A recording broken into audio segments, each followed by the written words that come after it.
Good morning, everyone. I'm Sharon, an editor at Your Teen, and I'm here this morning with Deborah Ann Davis, who is a parent educator, a former teacher, and an author of How to Keep Your Daughter from Slamming the Door. So that's what we're going to primarily be talking about today. And it's good timing because everybody's under a lot of stress, more than ever these days, and we're together a lot and probably looking for our alone time. So let's start out by talking about what are some common, we all know none of us want this slamming the door kind of relationship. Are there some basic things we can do, some common mistakes that we can take as moms to help keep that relationship healthy? Oh, definitely. First of all, wherever your relationship is right now, it can be improved. So for those of you who are doing well, congratulations, and you can still do better. And for those of you who are banging heads with your daughter, and you'll be fixed. But statistically, 80% of the people who clashed with their mothers have good relationships with them as adults. But the question is, do you really want to go through all that struggle right now? So how do you relieve that? The biggest mistake I think that parents make is that they don't pay attention to who their child is. And that's because we all have specific styles. We have learning styles and personality styles, and we tend to look through our own lens. So when a person is, say, I'm a teacher, so I'm going to go with learning styles here. If a person is an auditory learner, then they take in information and they process information and they interact with the world and they do relationships based on being an auditory learner. And if you're an auditory mom with a visual learner child, you can have conflicts that don't need to be there. For example, the child is watching TV and you say, take out the garbage, which is perfectly fine for you because you're auditory. But for your visual learner child, they hear you and they acknowledge, and they're not looking to make you upset. But when the show's over, the garbage doesn't get dumped. So what you do for that child is you take a note and you put it on the table right in front of them, says trash. And when they're done with their show, they'll see the note and they'll go take care of it. So one of the things you need to do is learn who your child is. You can find online plenty of personality types quizzes, and so take one and do one for yourself, and take one and pretend you're your child and see what you come up with. So it's not a matter of trial and error, trying different things and seeing what sticks. We should take a more proactive approach and see about where our difference. Can you give some examples besides auditory and visual ways we might be different from our kids and what we can learn about them? There's a lot of learning styles. I tend to stick with the most basic ones because they're simplistic, and I'm the kind of person who wants to get to the answer right away, so I don't like splitting hairs. But the three learning styles are kinesthetic, audio, and visual. But I've seen learning style inventories that have like 18 different divisions, and I just don't work that way. But they are out there and they don't cost anything, so you can go out and find one that suits your personality and your style. The thing is, you and your daughter want the same things. You want a good relationship. That's true. And should we ever ask our daughters, what would you like? Is there a different way you would like me to ask you to take out the garbage, or should we ask for feedback, or is that inviting chaos?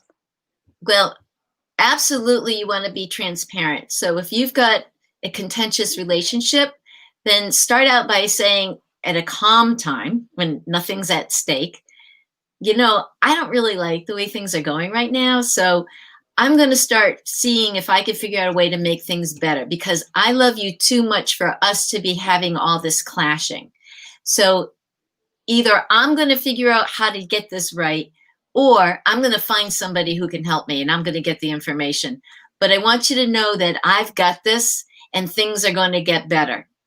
So you say that to your child ahead of time So when you start making changes, they'll know that you're on a different program. And also, when you're going to make a change, you tell them about it ahead of time before you have the altercation, if you will. So you say, what I'm going to do, pardon me, what I'm going to do is in this situation, this reaction, this response, and whatever's going on, I love you. No matter what happens, I love you. Even when we're mad at each other, I love you. I got your back. That's great. And it sounds like the first step is for us as mothers to reach out. It can be easy when we're frustrated with our kid to think my kid's difficult. She just doesn't listen, or she hates everything I do. But it sounds like we can't stay in that place. We have to make the first move as the grown-ups. Is that what you're suggesting? It is. And you can invite their input, but just make it clear that you are the reigning adult in the room. And even though you're inviting their input, the decision is ultimately yours. So this is not a collaboration. This is a parent-child relationship, and you want to know their point of view. The thing is, if you tell your child ahead of time that you're working on this, even if they're mad at you and they're not talking to you, and all, they hear you. They know that you're working on it. And if you try something and it doesn't work, then you say, well, that didn't work. I'm going to try something else. And you tell them, I didn't like the way that went. But can I just give you one quick strategy that you can use? Absolutely. We'd love that. So I call it step back and come back. And what you do is when things start to escalate, you step back. But again, you have to have this conversation when things are calm, because if you do this when things are heated, then your child may think that you are rejecting them. But the idea is to say that ahead of time, when you're upset, when you're waving your arms around, when you're yelling, when you're glaring at me, when you're slamming the door, I actually can't hear your message because I get so focused on your gestures and your anger that I don't hear what you want to tell me. And I need to hear your message, because if I can't hear it, I can't help you. So what we're going to do is we're going to step away from each other when things get escalated. And when you feel better, then we'll come back together again, and we will talk about what you're trying to tell me, your message, so that I can make things better for you, so I can help you out. But otherwise, it's too distracting. I don't notice what you're saying because I'm noticing what you're doing. So next time when things are getting out of control, I'm going to say, we're going to step back and come back. I'm going to go in the other room. We're going to calm down. And when you feel better, you come get me, because I'll be waiting. I'll be waiting because I love you. And then when you're in the moment and you realize that you're getting heated and it's getting more and more, and all of a sudden your mind clicks and you say, oh, I'm going down that path again. I don't want to do this. You just say, time out. We're going to stop this thing. This is our pattern. We're not doing this right now. I'm going to step back, and then we're going to come back. So I'm going in the other room, and as soon as you feel better, please come get me, because I can't hear what you're saying because I'm distracted by the anger. That's really powerful, and it seems like it can work for either parent or child, whoever is getting worked up. Yep. When we feel that tension rising in ourselves as well. Is that the same technique we should use? Absolutely. To say, I'm getting upset. Teach that to your child and say, this is what you want to do. If you see me escalating, then say, hold on, time out. We're going to step back. And, it may hurt my feelings a little bit that you're stepping away from me, but I know that you're doing this so that we can be closer together afterwards. So I'm okay with it. I'll adjust, just like you'll adjust. I'll adjust. So I'm a science teacher, kind of a science geeky person. So this is a science example. But if you put a frog in a beaker of water and you slowly heat it up, the frog will die. But if you put a frog in hot water, he'll jump out right away. And that's because as the heat starts to rise around you, you don't notice it in small increments. But for, say, you and your daughter are going slowly heating up and you're not realizing that you're about to crash and burn. If another person walks in the room, they see it right away. They see that level of anger. So what you want to do is interrupt, turn down the heat, calm it down right there in the middle once you recognize that that's what's going on. Very cool. Let's move over to some positive aspects of the mom-daughter relationship. If we're feeling like we have a good relationship or we want to capitalize on those good times, how can we build up the good times with our daughter, the connection? One of my favorite things is creating a journal. Now, my daughter says, Mom, millennials and other younger people don't write in journals. We keep it all on our phone. I'm like, okay, fine, whatever. Keep a record of what you do. That's fun. And then pick a time. I like natural celebrations like New Year's Eve and Christmas, Thanksgiving, birthdays, to pull it out and look through it together and say, look what we did. Look how much fun we had.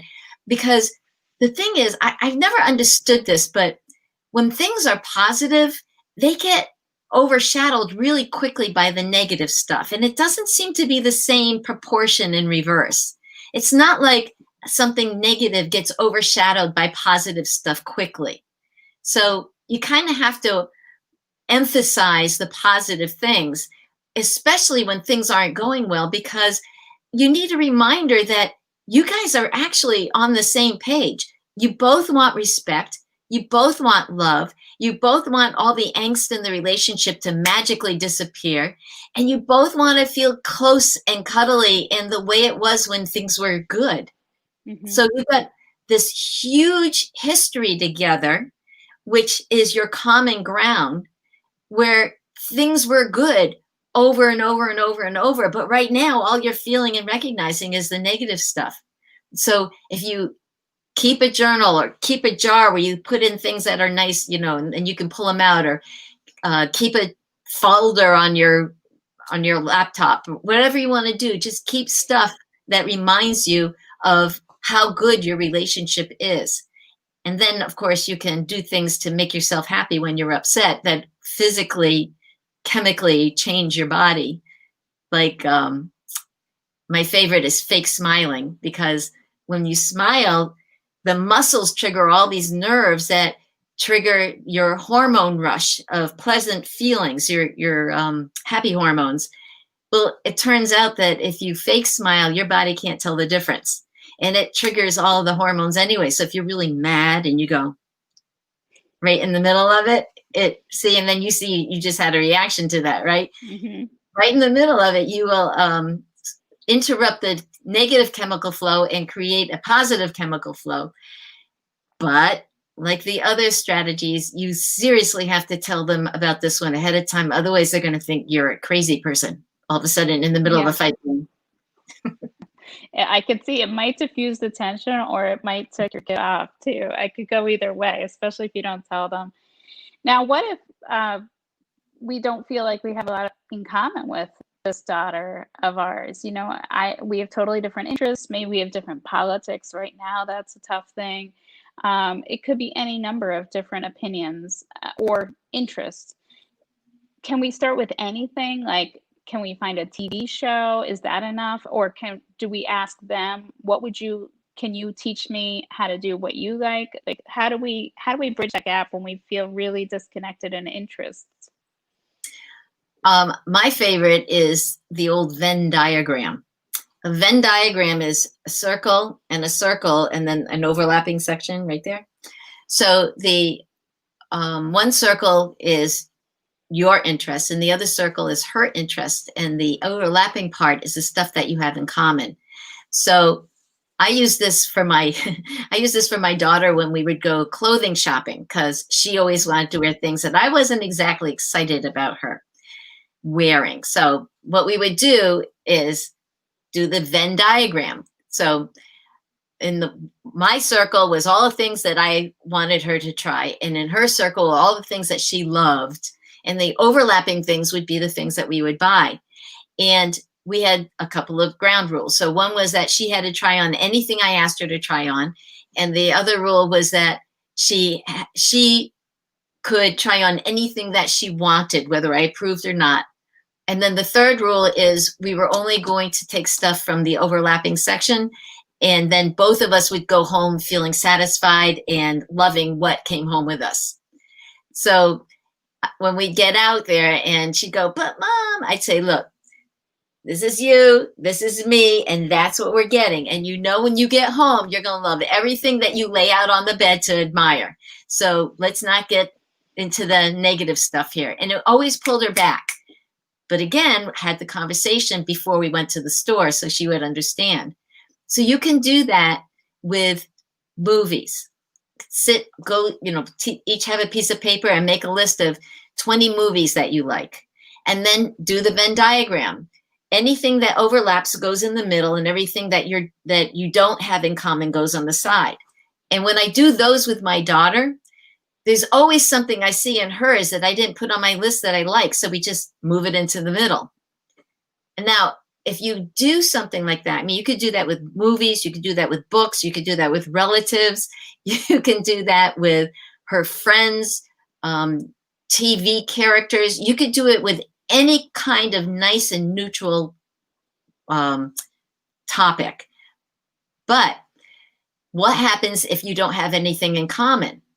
And that's when you go in the direction that you had just said, Sharon, which is, something, you have all these things over there that I have no experience in, and I have all these things over here that you have no experience in. How about you pick one of those things that you think I'll like, and I'll pick one of these things that I think you like, and we'll schedule some time. We'll, at 6 o'clock after supper or whatever, and we'll do one, and we'll see how that goes, because I'd like to see life through your eyes. I'd like to understand what you enjoy, and then go and do it. Don't be judgy. Just go and do it. I heard this advice recently, and my two teenagers are really into that game Among Us. This is an online game where it's teams and you try to hunt out the imposters.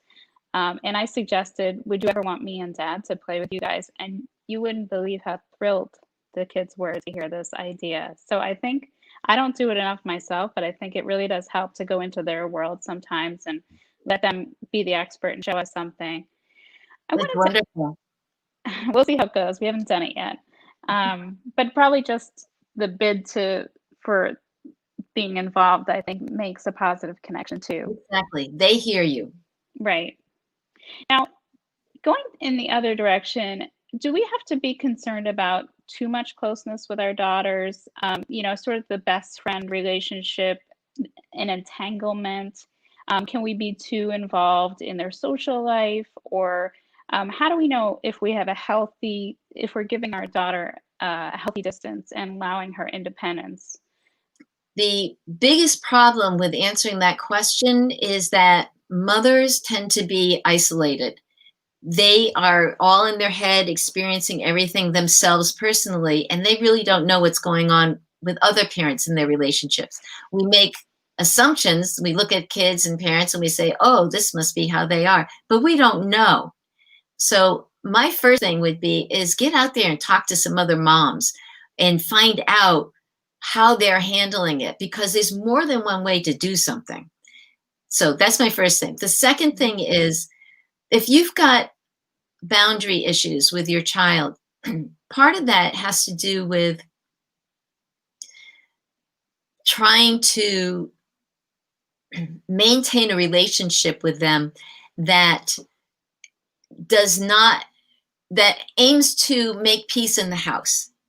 If you are trying to make peace in the house, then you tend to create situations where you're coddling or bribing or cajoling, and instead of letting them deal with hearing no and understanding that you can go through no and things will go all right afterwards, then people keep trying to keep their kids on a happy note instead of letting them deal with life's ups and downs.